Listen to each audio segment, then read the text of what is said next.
Bibili ako ngayon sa palengke ng ulam. Walang para mabibili. Bibili tayo. Samahan niyo ako. Maulan na araw.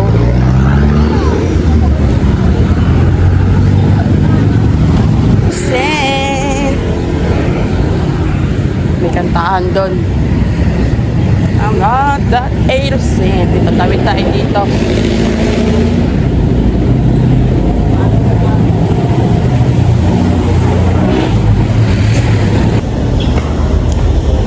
Tapos na ako mamili ng mga meat.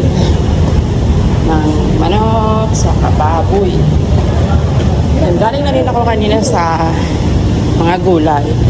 And babalik lang uli ako ngayon kasi may nakalimutan akong bilhin. Nakalimutan ko bumili ng napagod, nakakahinga na. Nakalimutan ko bumili ng sayote at saka okra. Sinigang sa miso kasi ang ulam namin ngayon. Hindi pwedeng walang okra. Paborito nila yun. Ayan, babalik uli. Kapagod.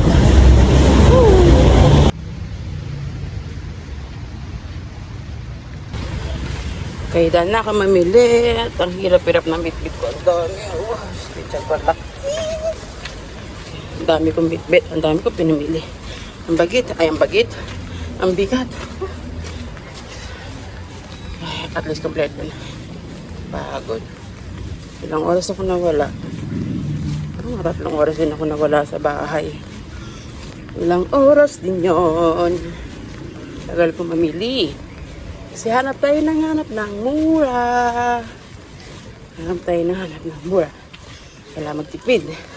Nahalang school ni ate. Nahalang tuition fee ni ate. Lyceum siya. Ilang taon pa siya doon. Kaya tipid-tipid. Yan lang. Pauwi na ako. Malapit na ako sa bahay naman. Nakahinga kapagod. Ang bigat pa ng mga dala-dala ko. Pero at least kompleto yung mga kailangan kong bilhin.